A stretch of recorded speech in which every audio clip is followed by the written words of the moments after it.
بسم الله الرحمن الرحيم والحمد لله رب العالمين والصلاة والسلام على سيدنا محمد وعلى آله وصحبه أجمعين أما بعد. Alhamdulillah ayyuha al-ikhwa, mes chers frères, donc le cours dernier, on avait défini al-iman, la foi, donc dans la langue ainsi que dans le sens législatif. On avait vu que la foi, dhu aslin wa shu'ab, que la croyance, elle a un fondement, une racine, une base et qu'elle comporte des ramifications. Notamment, on l'avait tiré de quel hadith?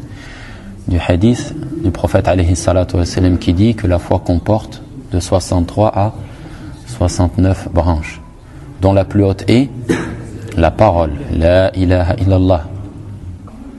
Et la moindre de ces branches, c'est le fait d'enlever l'obstacle de la route. Wal haya'u, et la pudeur, est une branche de la foi. Donc on tirait de ce hadith-là qu'il y a des branches qui relèvent de la parole, comme la ilaha illallah, de la parole du cœur comme de la parole de la langue.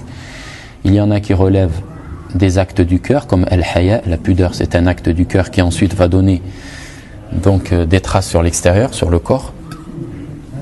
Et il y a aussi des actes du corps, comme le fait d'enlever un obstacle du chemin. Et il y a des branches qui, lorsqu'elles disparaissent, elles impliquent la disparition de la foi, donc la personne devient mécréante, comme la branche la ilaha illallah, comme la branche de la prière aussi, selon la vie le plus authentique. Et il y a des branches qui, lorsqu'elles disparaissent, elles n'impliquent pas la disparition de la foi de manière complète, donc la personne reste musulmane, mais elle devient perverse, car elle implique donc la disparition de ce qu'on appelle al-kamal ou al-wajib, la complétude obligatoire. La complétude obligatoire. Et ça, c'est lorsqu'une personne fait des kaba'ir par exemple, lorsqu'elle fait des grands péchés, ou lorsqu'elle délaisse aussi ses wajibat, fréquemment elle délaisse al-wajibat, les obligations. Donc cette personne, elle perd ce qu'on appelle al-kamal ou al-wajib, la complétude obligatoire. Et cette personne, donc, on l'appelle perverse, fasiq, et dans l'autre monde, elle est sous la volonté d'Allah subhanahu wa ta'ala si elle meurt sans s'être repentie de ces péchés-là. Si Allah veut, il lui pardonne, et si Allah veut, châtie cette personne-là. Et il y a des branches qui, lorsqu'elles disparaissent, n'impliquent ni la disparition de la foi de manière complète et ni la complétude obligatoire. Mais ce sont des branches que si on les a, et plus on en a, plus on augmente dans la complétude recommandée. Donc on a ces trois niveaux de foi qu'il faut qu'on comprenne bien. Aslul iman, ça c'est la base de la foi, sans laquelle on n'est pas musulman. Celui qui n'a pas aslul iman, il est mécréant. Ensuite on a al-kamalul wajib, la complétude obligatoire, l'intégralité obligatoire. Celui qui n'a pas donc cette complétude obligatoire, est-ce qu'il est musulman? Oui, il est musulman. Il est musulman. Mais on ne le nomme pas croyant de manière complète. Car le mot croyant, mu'min, lorsqu'il est dit comme ça dans le Coran et dans la Sunna, il implique que la personne est complète dans son iman. Donc ce genre de personne qui a fait un grand péché, on dit huwa mu'minun bi imanihi, il est croyant de par sa foi. Laquelle? Quelle foi? La foi de base. Fasiqun bi kabirati, non pas la foi intérieure. Il est croyant de par sa foi, la base de la foi. Il a toujours la foi de base, il a toujours aslul iman, il n'est pas sorti de l'islam. Il n'est pas sorti de la foi, de la base de la foi. Il est toujours musulman, mais il est pervers en raison de sa kabira, de son grand péché. C'est pour ça qu'on dit qu'il a mutlaqul iman, mais il n'a pas al-imanul mutlaq. Ça c'est des expressions, c'est pas grave si vous les retenez pas, mais après quand on lit les livres en arabe, qu'on écoute les doros des savants en arabe, c'est des expressions qui reviennent. Sahibul kabira, celui donc qui fait les grands péchés, on dit qu'il a mutlaqul iman, il a la foi, mais pas de manière complète. Il a la base de la foi, mais il n'a pas al-imanul mutlaq. Al-imanul mutlaq, ça c'est la foi complète. Donc c'est al-kamal al-wajib avec en plus al-kamal al-mustahab. C'est la foi complète des personnes qui ne font pas les grands péchés, qui ne sont pas constants dans les petits et qui font les obligations d'Allah subhanahu wa ta'ala. Donc c'est 3 niveaux. Aslul iman, la base de la foi. Al-kamalul wajib, la complétude obligatoire. Al-kamalul mustahab, la complétude recommandée. La complétude recommandée, c'est ceux qui ne font pas de grands péchés, qui ne sont pas constants dans les petits, qui font les choses obligatoires et en plus, ils continuent de faire après les choses recommandées. Et il y a plusieurs niveaux dans cette complétude recommandée. Dans cette complétude recommandée, il y a plusieurs niveaux. Donc ceux qui ne seront pas soumis au châtiment d'Allah subhanahu wa ta'ala dans l'au-delà, c'est ceux qui ont al-kamal al-wajib et al-kamal al-mustahab. Eux, ils rentrent au paradis tout de suite. Qui c'est qui est soumis à la volonté divine, donc dans l'au-delà, soit Allah lui pardonne, soit Allah le châtie, c'est ceux qui n'ont pas réalisé al-kamal al-wajib. Et ceux qui s'éterniseront en enfer et qui sortiront jamais des flammes de l'enfer, c'est ceux qui n'ont pas réalisé aslul iman, la base de la foi. D'accord?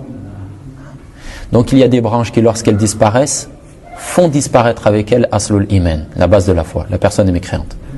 On a dit la shahada, la salat selon la vie plus authentique. Il y a des branches qui, lorsqu'elles disparaissent, font disparaître al-kamal al-wajib, comme al-haya, comme la pudeur. Donc la personne n'aura pas al-kamal al-wajib, la complétude obligatoire. Il y a des branches qui, lorsqu'elles disparaissent, n'impliquent pas la disparition de al-kamal al-wajib, la complétude obligatoire, mais c'est une diminution dans le al-kamal al-mustahab. Celui qui ne fait pas de grands péchés, qui n'est pas constant dans les petits, et qui fait ce qu'Allah a rendu obligatoire, mais qui n'enlève pas l'obstacle du chemin, on ne dit pas qu'il n'a pas la complétude obligatoire. Non. Mais celui qui enlève l'obstacle lorsqu'il le rencontre, dans cette branche-là, il est supérieur à celui qui ne la réalise pas.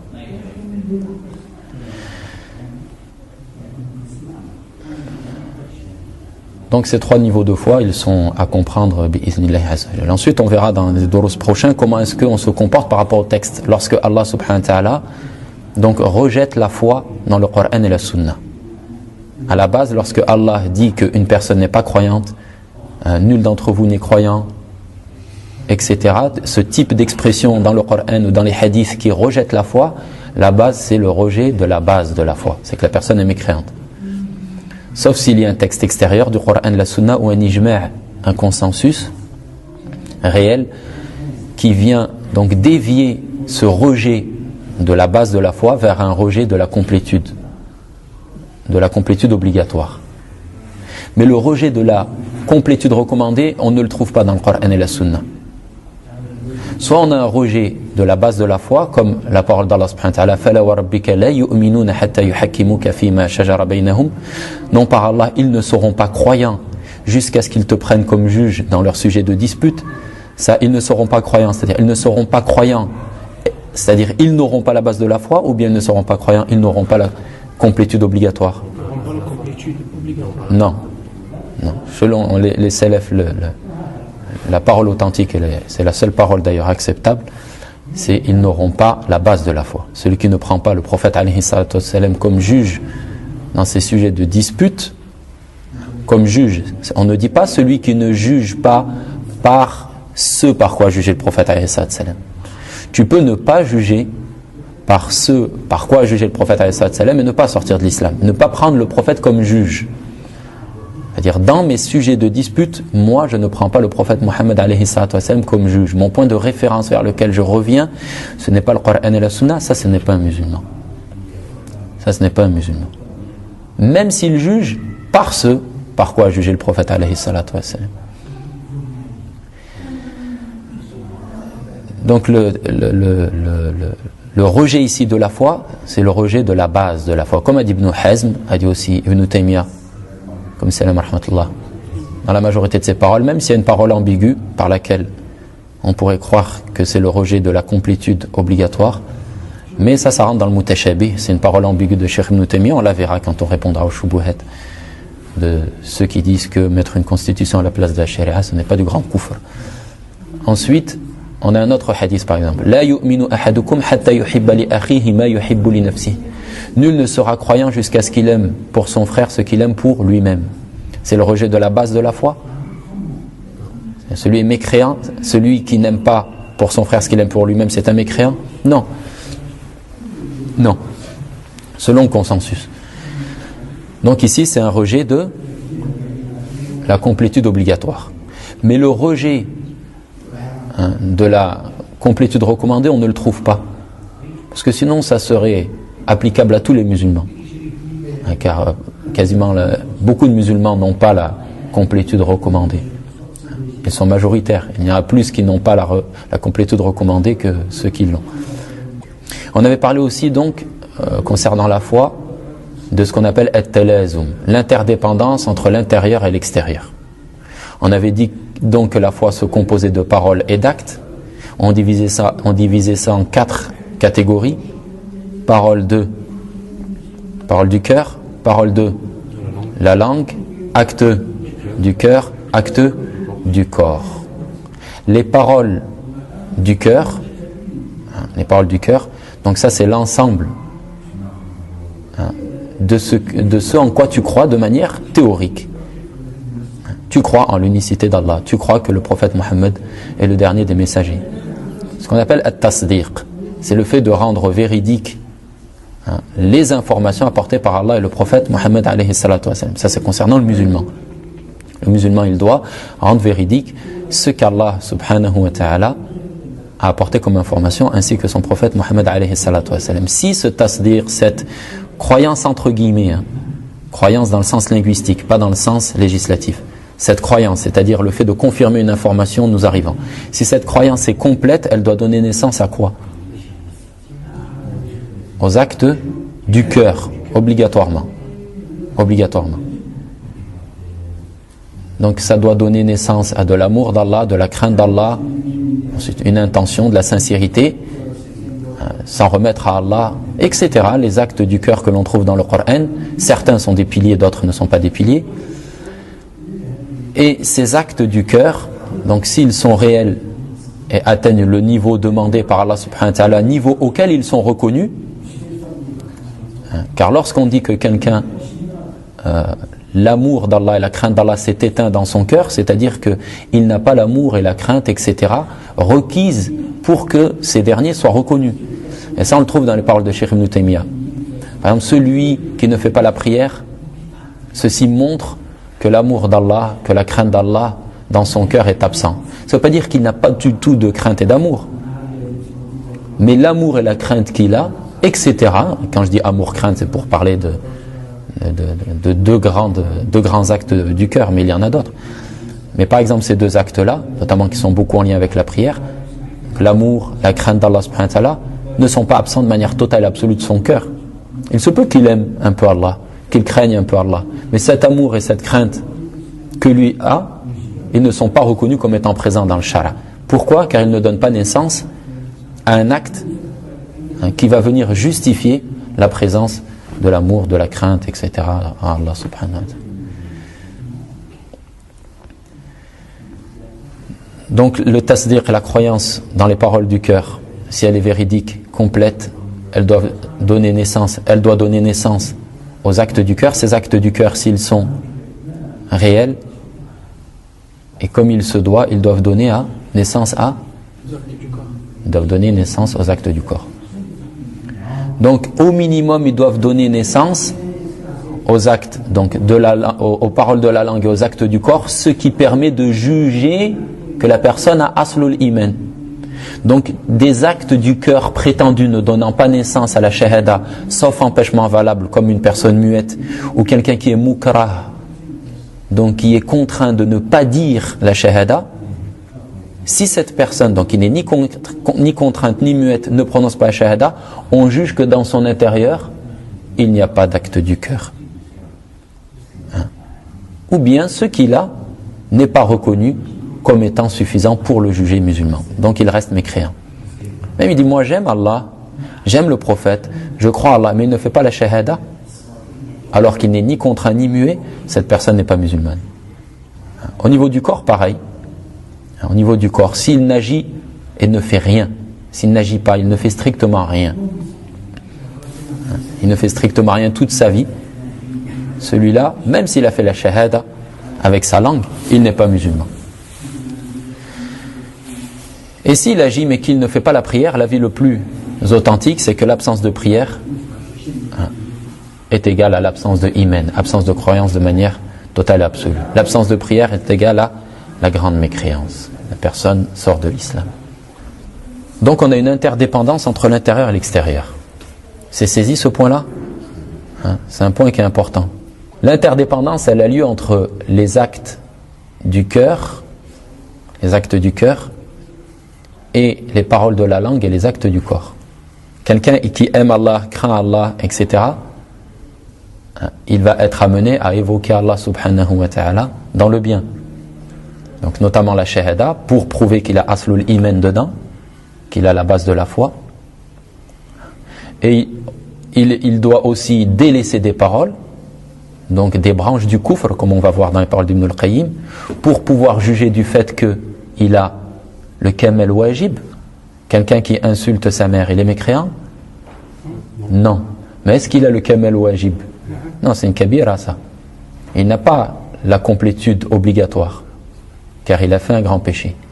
Et au niveau du corps aussi, donc des actes vont nous montrer que la personne n'a pas complété al-kamal al-wajib, la complétude obligatoire au niveau de son corps. Comme quoi? Comme la fornication. Quelqu'un qui fornique, il dit moi j'ai le kamel wajib, j'ai la complétude obligatoire. Non, le prophète alayhi salatu wassalam a rejeté la complétude obligatoire au sujet du fornicateur en disant alayhi salatu wassalam dans le hadith authentique la yazni zani hina yazni wa huwa mu'min. Le fornicateur, lorsqu'il fornique, il ne fornique pas en étant croyant. Ici les Khawarij ils disent il est mécréant. Les Mu'tazila ils disent il est sorti complètement de la foi, il n'est pas mécréant, mais il est dans un stade intermédiaire entre la foi et la mécréance.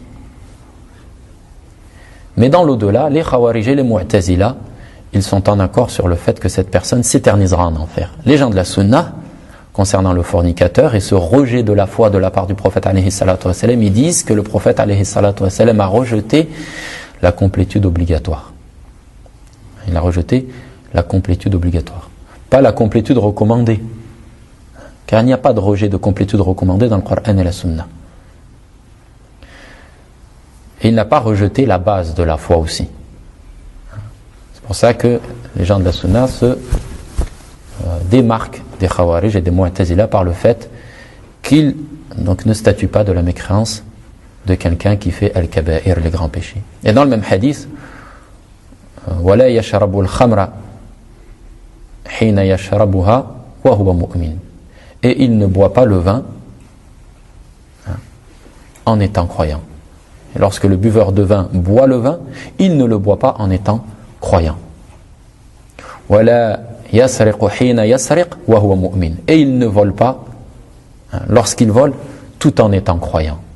Quand est-ce que la personne qui fornique va devenir mécréante, ou bien qui boit le vin, ou bien qui vole, ou bien qui fait tout autre grand péché? C'est lorsqu'elle va dire que ce péché-là est halal. Lorsqu'il va annuler la parole du cœur, il va dire voler c'est halal, forniquer c'est halal, boire le vin c'est halal. Ici, il sort de l'islam. Pourquoi? Parce qu'il a rendu mensonger le Coran et la Sunna. Et ici, il peut être excusé par l'ignorance si jamais l'information ne lui est pas venue, si la preuve ne lui a pas été établie, si jamais c'est quelqu'un qui vient d'entrer récemment en islam et que l'ambiance, l'environnement dans lequel il vit, cette information selon laquelle le vol est interdit, boire le vin est interdit, forniquer est interdit en islam, n'est pas véhiculée. Ou bien si jamais c'est quelqu'un qui est coupé de la science, qui habite les campagnes éloignées et qui n'est pas coupé, qui est coupé de la science et qui ne peut pas aller vers celle-ci. Celui-là sera excusé.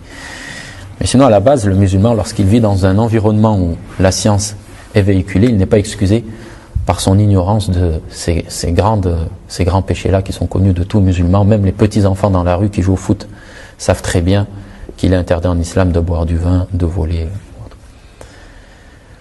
Donc ici, pourquoi est-ce qu'il va mécroire lorsqu'il va dire que c'est halal? Parce qu'il a rendu mensonger le message coranique et du prophète alayhi salatu wassalam. C'est ce qu'on appelle al-istihlal.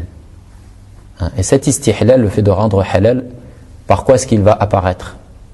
Pas par son acte, mais par sa parole. Par sa parole. Parce qu'il va dire que boire le vin est halal, forniquer est halal. D'accord? Donc aujourd'hui on passe au kufr. Qu'est-ce que al-kufr? Ibn Taymiyyah rahmatullah alayhi dit dans Majmou' al-Fatawa, dans son groupe son recueil de Fatawa, volume 20, page 86. Il dit al-kufr, la mécréance, adamul iman, c'est l'absence de foi. La mécréance, c'est l'absence de foi. Bittifaq al-muslimin, selon le consensus des musulmans. Sawa'an i'taqada naqidahu wa takallama bihi, qu'il ait la croyance donc du contraire de la foi et qu'il parle et qu'il prononce cela. Il dit il y a un autre Dieu qu'Allah, ou bien il dit il cite autre qu'Allah comme étant le seul et digne d'être adoré, ou bien il cite un autre que le prophète Mohammed alayhi salam comme étant le dernier des prophètes, etc. Donc il dit l'absence de foi, il dit ça c'est le kufr. Que la personne elle croit donc le contraire de la foi et qu'elle prononce cela, ou bien qu'elle ne croit en rien et qu'elle ne parle, elle ne prononce rien. Donc il y a le fait de croire le contraire de la foi et de prononcer cela, ou bien aussi ne rien prononcer et ne croire en rien, c'est aussi du kufr. Et là bien sûr on parle du kufr akbar. Il dit aussi rahmatullah alayh dans un livre qui s'appelle Dar'u at-ta'arudi bayna al-aql wa an-naql, le rejet de la contradiction entre la raison et les récits d'Allah et du prophète alayhi salam. Dans le volume 1, page 242, il dit إنما الكفر يكون بالتكذيب الرسول صلى الله عليه وسلم فيما أخبر به أو الامتناع عن متابعته مع العلم بصدقه مثل كفر فرعون واليهود ونحوهم. Il dit la mécréance, donc, elle peut être par le fait de rendre mensonger le messager d'Allah sallallahu alayhi wa sallam dans les informations qu'il a apportées. Le prophète alayhi salatu wa sallam a dit il y a 5 prières obligatoires, la personne dit il n'y a pas 5 prières obligatoires. Ça c'est du kufr. Le prophète alayhi salatu wa sallam a dit l'islam est fondé sur 5 piliers, la personne dit non, l'islam est fondé que sur un pilier. Par exemple, le fait de rejeter une information tranchée apportée par le prophète alayhi salatu wa sallam. Ça c'est une forme de kufr. Est-ce que c'est la seule forme? Non. Mais souvent, chez la majorité des gens, le commun aujourd'hui, c'est souvent ça le kufr. Soit ça, ou soit dire Allah n'existe pas. Quand on parle à monsieur, madame, tout le monde, c'est quoi pour un kafir? C'est quelqu'un qui dit Allah ma kinj. Allah il n'existe pas. Alors, le prophète, c'est pas le prophète Mohammed alayhi salam. Mais il y a d'autres formes de kufr. Que dit encore Cheikh Ibn Taymiyyah? Ou bien le fait de refuser de le suivre, c'est-à-dire s'empêcher soi-même, refuser de le suivre avec donc la connaissance qu'il est véridique, le prophète alayhi salatu wassalam. Comme les chrétiens de Najran par exemple, comme les Yahoud, comme les juifs. Il dit comme le kufr de Pharaon et des juifs et de ceux qui sont de leur type. Donc les juifs, que dit Allah subhanahu wa ta'ala à leur sujet, ya'rifunahu kama ya'rifuna abna'ahum. Ils connaissent le prophète tout comme ils connaissent donc leurs enfants. Pharaon aussi savait que Moussa alayhi salatu wassalam était envoyé de la part d'Allah, notamment après la vision de tous les signes avec lesquels était envoyé Moussa alayhi salam. Pharaon avait cette certitude que Moussa était un envoyé d'Allah subhanahu wa ta'ala, mais pourtant il a refusé de suivre Moussa alayhi salam avec la croyance intérieure selon laquelle il est bien prophète. Donc chez Jahm ibn Safwan, Pharaon est un croyant. Si jamais on dit que la croyance est simplement le fait de faire le tasdir, de croire en l'information qui nous parvient. La parole de Jahm ibn Safwan implique que Pharaon soit un croyant. Est-ce qu'il y a un égarement? C'est clair.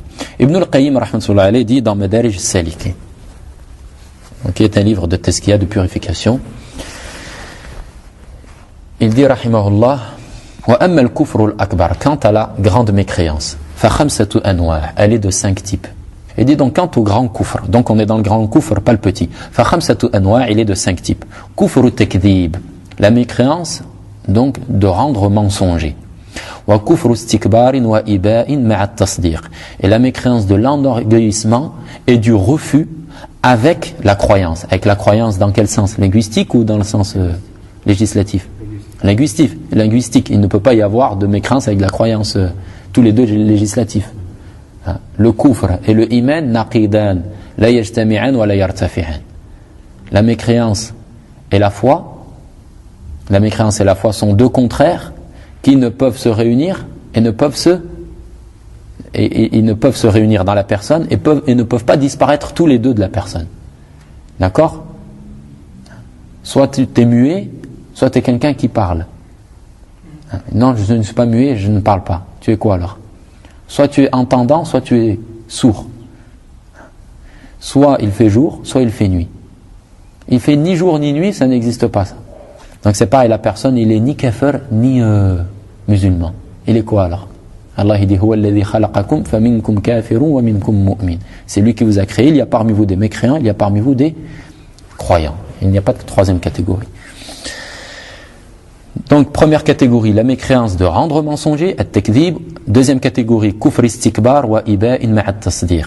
La mécréance de l'istikbar, donc de l'enorgueillissement, wa iba', et ça c'est le fait de refuser avec at-tasdiq, avec la croyance. Donc linguistique, c'est-à-dire avec la croyance dans les paroles du cœur à l'intérieur.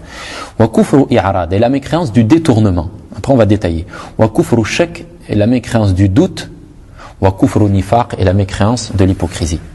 Il dit fa amma kufru at-takdhib, quant à la mécréance donc de rendre mensonger, le takdhib c'est le contraire de tasdiq.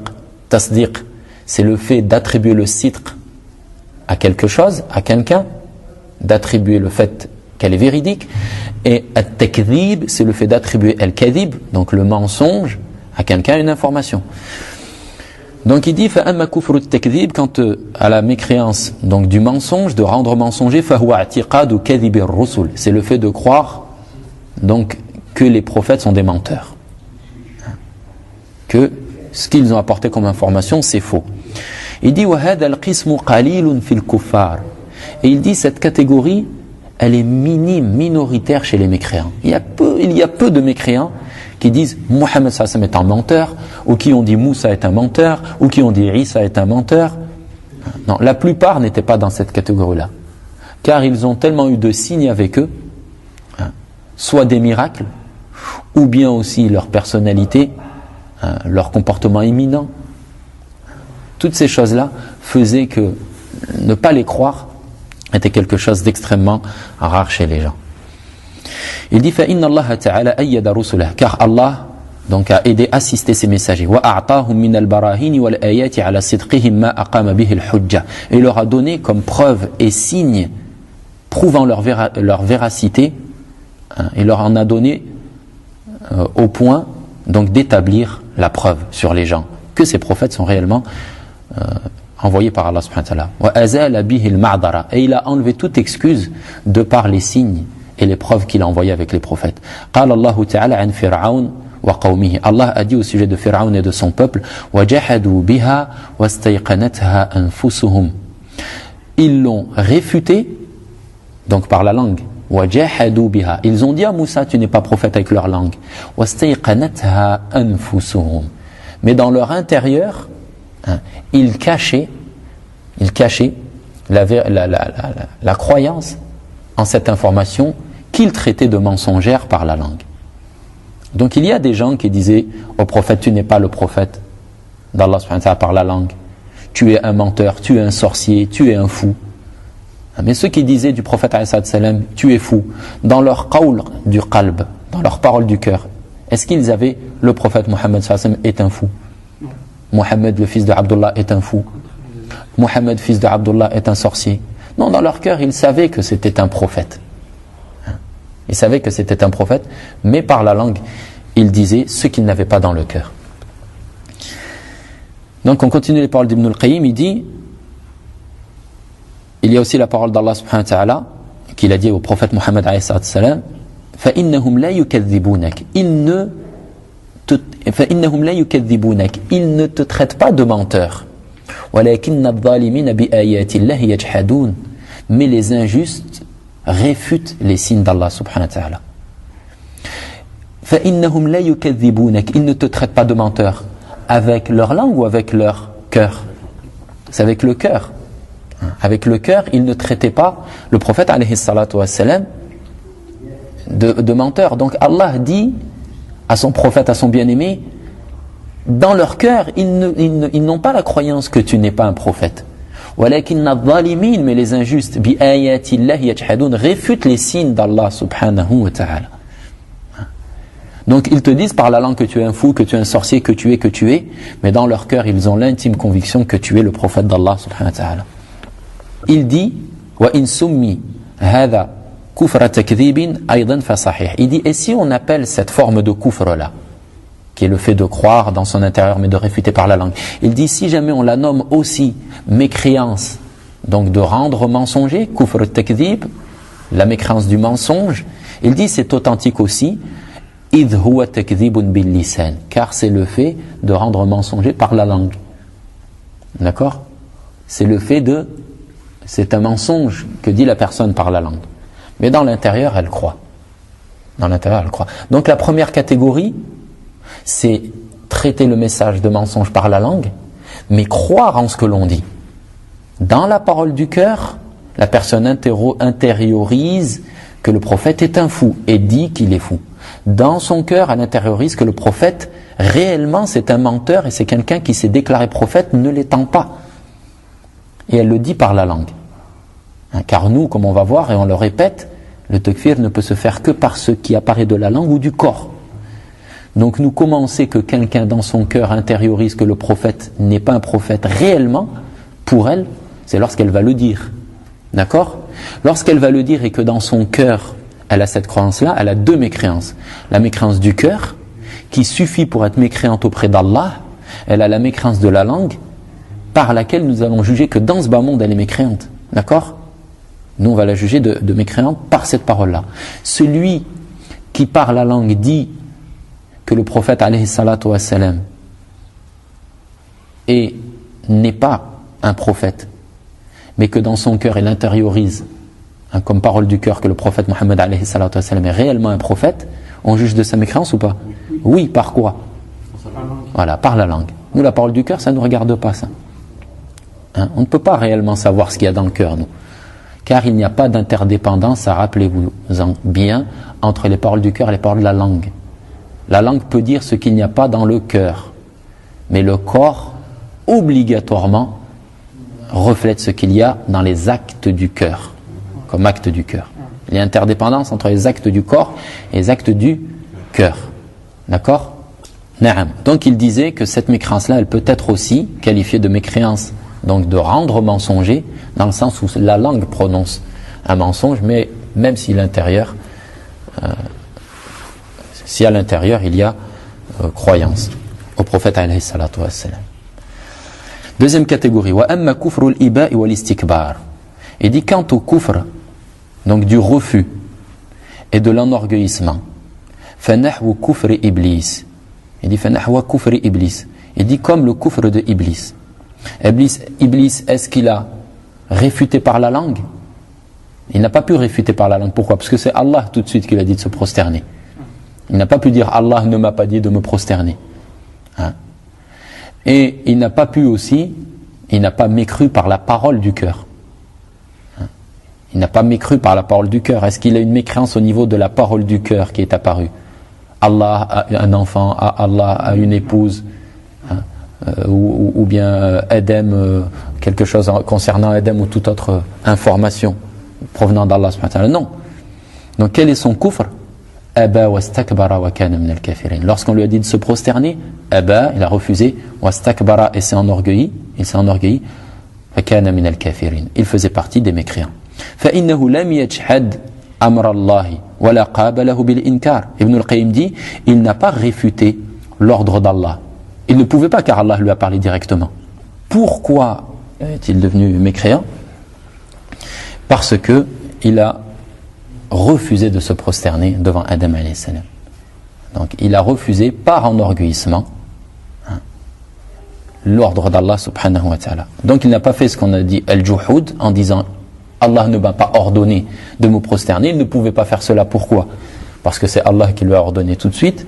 Non, il sait que l'ordre vient d'Allah subhanahu wa ta'ala, mais il l'a refusé par enorgueillissement. Il dit donc وَإِنَّمَا تَلَقَّاهُ بِالْإِبَاءِ وَالْإِسْتِكْبَارِ. Iblis, donc il a accueilli l'ordre d'Allah avec refus et enorgueillissement.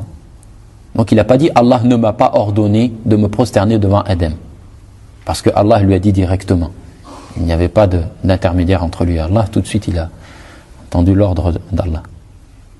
Le dire à tous les anges, et lui était parmi eux. Il dit وَمِنْ هَذَا كُفْرَ مَنْ عَرَفَ صِدْقَ الرَّسُولِ.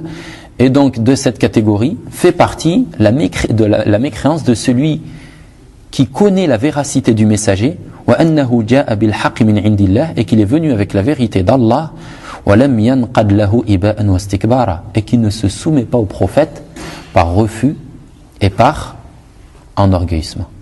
Pour ça que tarkus salah, ça entre dans ce kufr-là, celui qui délaisse la prière. Beaucoup ont dit c'est إذا جحد وجوبها, si jamais il dit qu'elle n'est pas obligatoire, la prière. Donc le fait de dire que la prière n'est pas obligatoire, c'est du kufr tout seul, ça.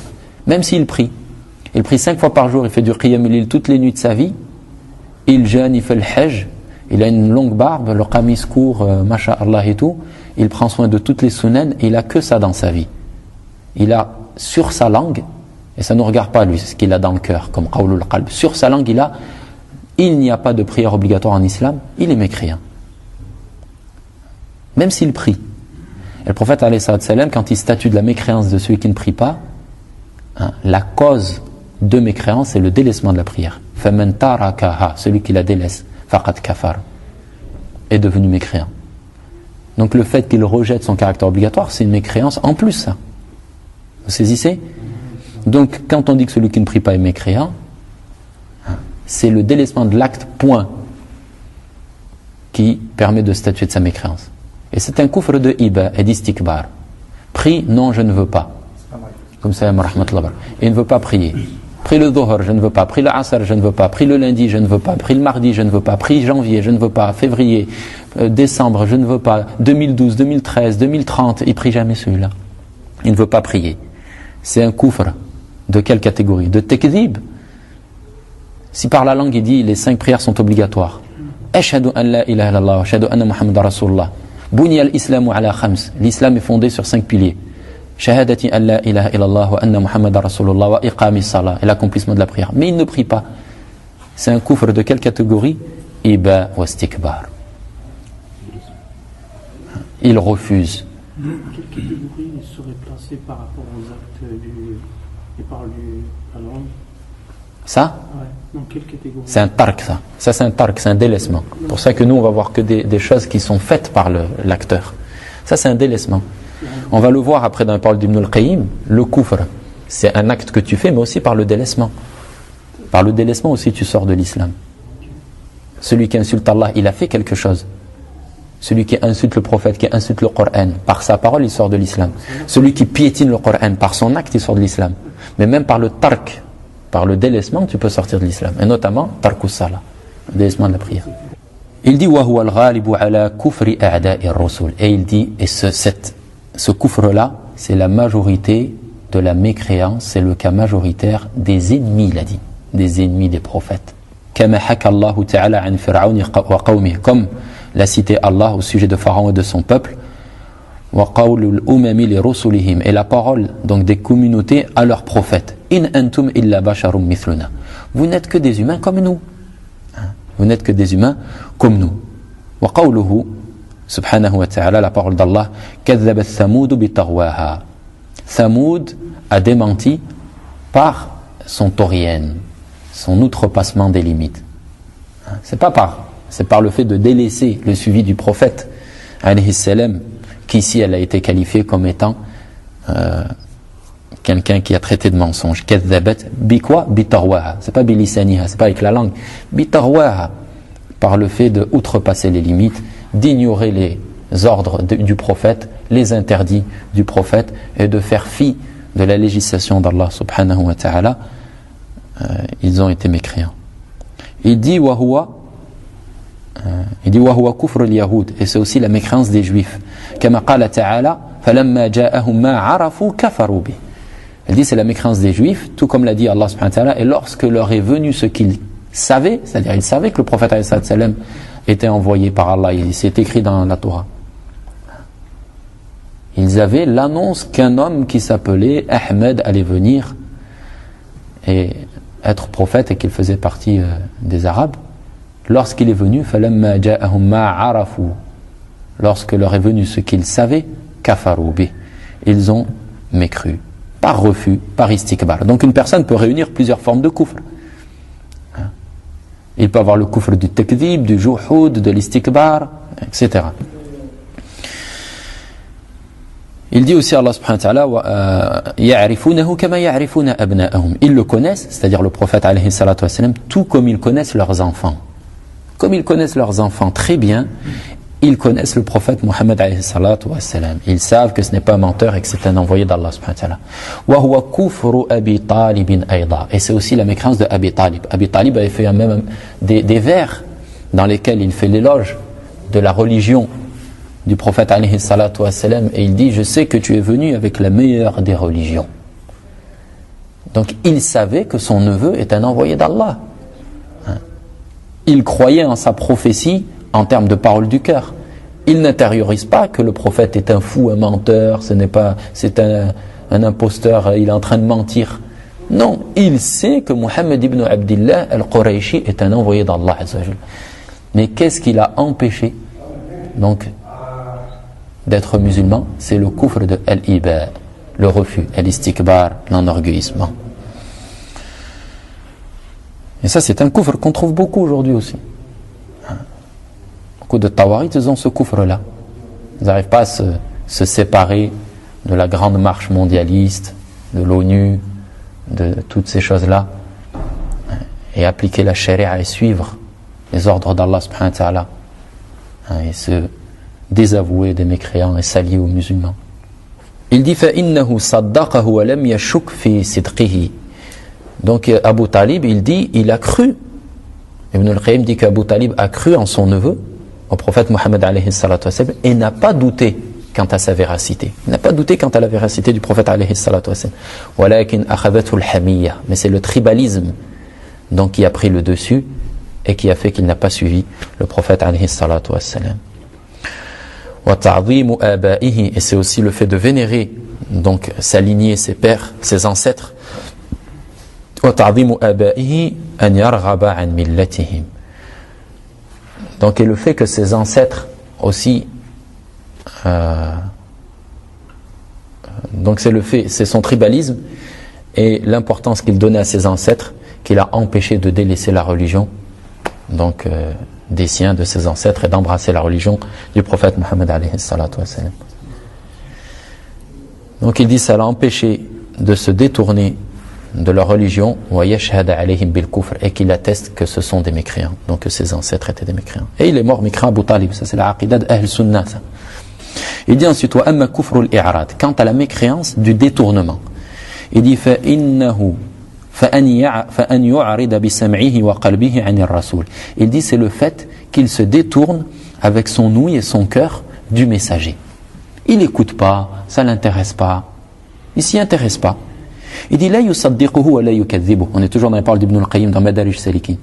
Il dit il ne le croit pas, c'est-à-dire il n'atteste pas de sa véracité, wa la yukadhibuhu, et il n'atteste pas de son mensonge. Ça c'est beaucoup M. Dupont-Durand en France. C'est bon, voilà, moi ça me regarde pas moi. L'islam, qu'est-ce que vous en pensez de l'islam? J'en pense rien moi. Moi j'ai mon CDI, mettre au boulot dodo. Et il y en a, ils ont le chèque là-dessus. Ah, lui, ma uqimat alayhi al-hujja. On n'a pas établi la preuve. Tu peux pas le kafar. Tu peux pas dire il est mécréant. Non, ça c'est une forme de kufr aussi.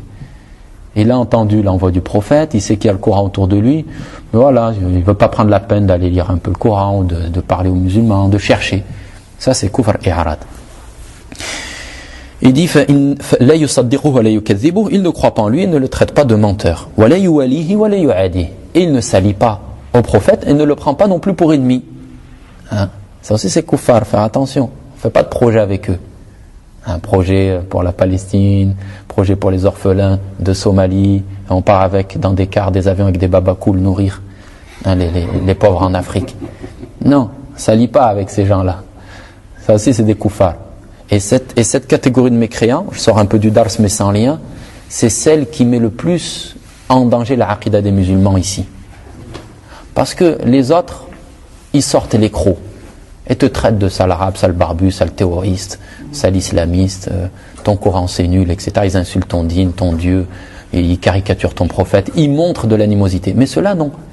Ceux-là, ils sont prêts à faire une manifestation pour le niqab. Ils sont prêts à faire une manifestation pour qu'une mosquée soit construite.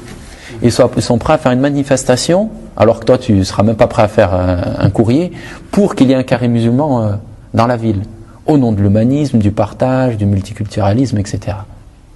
Et ceux-là, ils sont dangereux pour l'aqida des musulmans qui n'ont pas appris l'alliance et le désaveu. Eux aussi, c'est des koufars. Donc ça, cette catégorie, en termes de mu'amala, elle est très dangereuse. Faire très attention. Donc il dit kufr al-i'rad, c'est ça. Il ne croit pas en lui, mais il ne dit pas que c'est un menteur aussi. Il ne le prend pas pour ennemi, ni pour allié. وَلَا يُصْغِي إِلَى مَا جَاءَ بِهِ الْبَتَّةِ. Mais il n'écoute pas, il ne prête pas attention en aucun cas à ce qu'a apporté le prophète. Donc il dit qu'il ne s'intéresse en aucun cas à ce qu'a apporté le prophète, alayhi salatu wassalam. Il dit كما قال أحد بني عبد ياليل للنبي صلى الله عليه وسلم. Tout comme a dit un des bani Abdi Yalil au prophète alayhi salatu wassalam. Il lui a dit, ça c'est un homme qui a dit au prophète alayhi salatu wassalam, écoute ce qu'il lui a dit. Wallahi aqulu laka kalima. Par Allah, je vais te dire une parole. In kunta sadiqan, si tu es véridique, fa anta ajallu fi aynaya min an arudda alayk. Si jamais tu es véridique, tu es un vrai prophète, il dit, tu as trop d'importance pour moi pour que je te réponde. Et il dit, wa in kunta kadhiban fa anta ahqaru min an ukallimak. Mais si jamais tu es menteur, tu es trop méprisable pour moi, tu es trop méprisable pour que je te parle. Donc il lui dit, si jamais tu es un prophète et que tu dis vrai, donc tu serais dans un statut trop important pour que je réfute ce que tu as apporté. Mais si jamais tu es un menteur, tu es vraiment trop méprisable pour que je te réponde. Donc il est dans les suppositions. Mais au temps présent, je ne m'occupe pas moi de ton message. Je ne m'occupe pas. Donc il ne va pas aller chercher pour voir s'il est menteur ou il ne l'est pas. Qu'est-ce que dit Ibn al-Qayyim rahmatullahi alayhi? Ensuite il dit وَأَمَّا كُفْرُ الشَّكِّ. Quant au kufr du doute, فَإِنَّهُ لَا يَجْزِمُ بِصِدْقِهِ وَلَا بِكَذِبِهِ. Il dit, il ne tranche pas qu'il est quelqu'un qui dit la vérité ou bien un menteur. Ça, c'est celui qui doute. Il n'est pas sûr qu'il dit la vérité, le prophète, et il n'est pas sûr qu'il dit le mensonge. Il dit bel yashuku fi amri, mais il doute par rapport à la situation de cette personne. Comme Salam. Est-ce que c'est un prophète ou c'est pas un prophète? Il doute. Il dit وهذا لا يستمر شكه إلا إذا ألزم نفسه الإعراض عن النظر في آيات صدق الرسول صلى الله عليه وسلم جملة. Il dit celui-là, son doute, il ne restera pas, il s'en ira, sauf si jamais il s'astreint à ne pas regarder les signes avec lesquels sont venus les prophètes alayhimus salatu wassalam. Il dit فَلَا يَسْمَعُهَا. Il n'écoute pas, donc il n'écoute pas les versets d'Allah, etc. وَلَا يَلْتَفِتُ إِلَيْهَا. Et il ne se tourne même pas vers elle. وَأَمَّا مَعَ الْتِفَاتِهِ إِلَيْهَا. Mais il dit, s'il se préoccupe des signes apportés par le prophète, donc quel est le plus grand signe aujourd'hui? Nous, c'est le Coran. Il dit, donc si jamais il se tourne vers les signes du prophète, وَنَظَرِهِ فِيهَا فَإِنَّهُ لَا يَبْقَى مَعَهُ الشَّكِّ. Aucun doute ne restera avec lui. لأنها مستلزمة للصدق, car elles impliquent la véracité. C'est vrai, subhanallah, tu lis le Coran. Et tu regardes, subhanallah, le message, ça vient d'Allah, subhanahu wa ta'ala. Ça vient d'Allah, azza wa jal. Le prophète ne se fait pas d'éloge à lui-même. Le prophète est cité peu de fois. Moussa est cité plus que lui, Maryam est cité plus que lui, Isa est cité plus que lui. Le prophète alayhi salam, ce n'est pas un livre, et ça c'est qu'un caractère parmi d'autres, mais qui devrait déjà amener le mécréant, qui sait que lorsqu'on est dans la mécréance, quelle est la vanité de l'humain, hein, le vouloir d'être le meilleur, au pouvoir, qu'on soit sous les lumières Et pourtant, le prophète sallallahu alayhi wa sallam, c'est pas le message même. Lis Mein Kampf, mon combat de Hitler, de la première à la dernière page, c'est lui le héros. Hein? Écoute les interviews, regarde les interviews. Hein, quand on parle d'eux. On voit le narcissisme.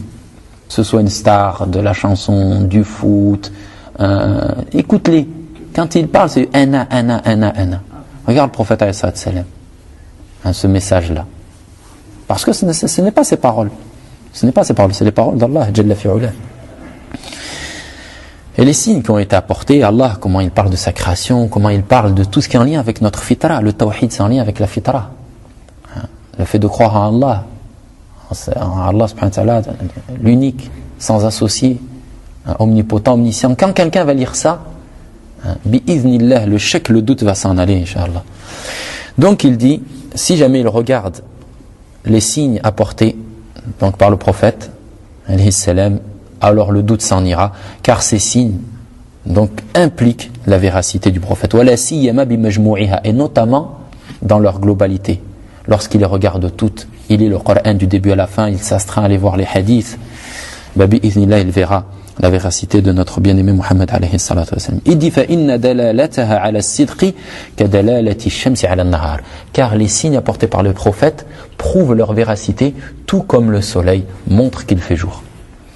Il dit وَأَمَّا كُفْرُ النِّفَاقِ. Donc là c'est la cinquième catégorie. Quant à la mécréance du nifaq, de l'hypocrisie, فَهُوَ أَنْ يُظْهِرَ بِلِسَانِهِ الْإِيمَانِ, c'est qu'il extériorise par sa langue la foi, أشهد أن لا إله إلا الله أشهد أن محمد رسول الله وينطوي بقلبه على التكذيب, et qu'il intériorise dans son cœur at-takdhib, qui n'est pas le mensonge, mais qui est le fait de statuer que le prophète est mensonger.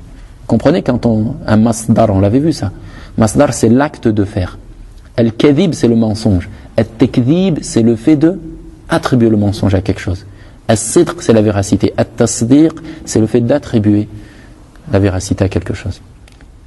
D'accord? Al-wahda, al-wahdaniya c'est l'unicité. Al-tawhid, c'est le fait d'attribuer al-wahda, qui est la qualité, à quelque chose, à quelqu'un. Al-kufr, c'est l'état, la mécréance. Al-takfir, c'est le fait d'attribuer la mécréance. Al-fisq, la perversité. Al-tafsir, le fait de statuer de la perversité. Ce qu'on appelle un masdar. Donc, il dit فَهَذَا هُوَ النِّفَاقُ الْأَكْبَرُ. Ça, c'est la grande hypocrisie, c'est le fait d'intérioriser la mécréance et d'extérioriser par la langue la croyance. يقولون بأفواههم ما ليس في قلوبهم. Ils disent par leur langue, par leur bouche, ce qu'il n'y a pas dans leur cœur. يقولون بألسنتهم ما ليس في قلوبهم. Ils disent par leur langue ce qu'il n'y a pas dans leur cœur. إذا جاءك المنافقون, lorsque te viennent les hypocrites, قالوا نشهد إنك لرسول الله. Ils disent, nous attestons que tu es le messager d'Allah. والله يعلم إنك لرسوله, et Allah sait que tu es son messager. والله يشهد إن المنافقين لكاذبون, et Allah atteste que les munafiqines sont menteurs dans leur parole de la langue ou parole du cœur, ou dans le fait que la parole du cœur n'est pas en accord avec la parole de la langue, ou le contraire, ou dans le fait que la parole de la langue n'est pas en accord avec la parole du cœur. Juste la parole du corps n'est pas en accord. Qu'est-ce qu'ils ont les munafiqines dans leur cœur? Mohammed est le messager d'Allah, ou Mohammed n'est pas le messager d'Allah? Mohammed n'est pas le messager. Voilà. Et sur leur langue ils ont nashhadu innaka rasulullah, wallahi yashhadu innahum lakadhibun. Allah atteste qu'ils sont menteurs parce que ce qu'il y a sur la langue n'est pas en accord avec ce qu'il y a sur le cœur. Voilà, donc ça c'est les 5 catégories de kufr. On a encore les paroles de Ibn al-Qayyim qui sont importantes, qu'on lira de Kitab as-Salat wa hukmu tarikiha, la prière et le statut de celui qui la délaisse. Donc il a des paroles sur l'iman très très très importantes, et notamment il y a quelques points qui sont incompris et ambigus, et certains les ont mal compris et d'autres les ont utilisés de manière volontaire pour bafouer la aqidah des salaf rahmatullah alayhim. On verra, c'est important. Et aussi les paroles de l'Hafidh al-Hakami sur les différentes catégories de kufr. Al-kufr al-i'tiqadi, la croyance, la mécréance par la croyance, et al-kufr al-amali, et la mécréance par l'acte. Donc ça c'est des paroles importantes, et on les citera au dars prochain bi'idhnillah azza wa jal. Donc on continuera dans le kufr la semaine prochaine bi'idhnillah. Wallahu a'lam, wa sallallahu ala sayyidina Muhammad wa ala alihi wa sahbihi ajma'in.